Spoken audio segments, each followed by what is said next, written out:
درس ملا کہ اگر کوئی آدمی اس طریقے سے گناہ کے ماحول میں پھنس جائے تو نکلنے کے لیے طریقہ کار یہ ہے کہ سب سے پہلے وہ اللہ سے مدد چاہے، سب سے پہلے وہ اللہ کی طرف رجوع کرے کہ یا رب العالمین آپ ہی کی ذات ہے جو کہ مجھے اس برائی کی دلدل سے باہر نکالے گی۔ آج کل کے ماحول میں اس طریقہ کار کو سمجھنے کی کچھ زیادہ ہی ضرورت ہے، بالخصوص ہمارے نوجوانوں کے لیے جو مخلوط تعلیم دینے والے دنیاوی اداروں میں تعلیم حاصل کرتے ہیں۔ ہمارے معاشرے میں عام طور پر مخلوط مجالس ہوتی ہیں، خاندانوں میں مخلوط مجالس ہوتی ہیں، مخلوط محافل ہوتی ہیں جن میں بے پردگی بھی ہوتی ہے، مختلف عناصر ہوتے ہیں جو کہ آدمی کو گناہ کی طرف لے کے جاتے ہیں۔ ایسے ماحول میں ایک نوجوان کے پاس، ایک مسلمان کے پاس جو سب سے پہلا ہتھیار ہے وہ یہی ہے کہ اللہ کی طرف رجوع کرے اور اس سے مدد مانگے کہ میں اس برائی سے بچنا چاہتا ہوں اور یا رب العالمین آپ میرے لیے اس برائی سے نکلنے کے راستوں کو آسان کرے۔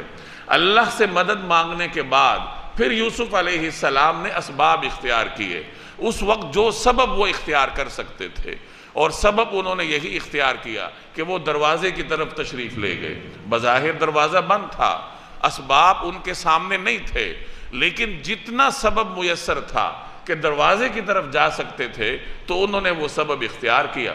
آگے پھر اللہ تبارک و تعالی نے اپنی قدرت سے حضرت یوسف علیہ السلام کو اس بند مکان سے باہر نکالا۔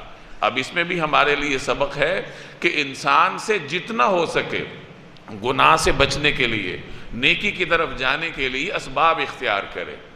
یہ جو ان آیات کی تشریح میں نے وہ بزرگ کا واقعہ آپ کو سنایا تھا، بعض مفسرین نے وہ واقعہ لکھا ہے کہ ایک بزرگ جیل میں قید تھے۔ اب جب جمعے کا دن ہوتا تھا، جمعے کی اذان ہوتی تھی، تو جمعے کی اذان کے بعد جمعے کی تیاری کرنا یہ مسلمان پر واجب ہو جاتا ہے۔ جمعے کی تیاری کا مطلب یہ ہے کہ وہ غسل کرے، پاک صاف لباس پہنے اور مسجد کی طرف چلنا شروع کر دے، یہ ایک مسلمان پر واجب ہے۔ اب جب جیل میں جمعے کا وقت ہوتا تھا، اذان ہوتی تھی، تو وہ بزرگ غسل فرماتے تھے، لباس زیب تن کرتے تھے اور دروازوں کی طرف چل پڑتے تھے۔ جب دروازے کے پاس پہنچتے تھے تو دروازہ تو بند ہوتا تھا، قفل لگا ہوتا تھا، تو دروازے کے پاس پہنچ کر پھر وہ اللہ سے دعا کرتے تھے کہ یا اللہ میرے بس میں یہاں تک آنا تھا، یہ سبب میں اختیار کر سکتا تھا اور یہ میں نے اختیار کر لیا، آگے آپ کی مشیت ہے، دروازہ بند ہے، میں باہر نہیں جا سکتا۔ تو اس میں ہمارے لیے سبق ہے کہ جتنا آپ سے ہو سکے اسی قدر برائی سے بچنے کے لیے اور نیکی پر عمل کرنے کی کوشش تو کرنی چاہیے۔ آگے پھر اللہ پر توکل رکھیں، اللہ کے سپرد کر دیں۔ کم از کم آدمی کے پاس یہ کہنے کو تو ہو کہ جتنا سبب میں اختیار کر سکتا تھا، جتنا گناہ سے بچنا میری وسعت میں تھا، اس قدر میں اختیار کر چکا۔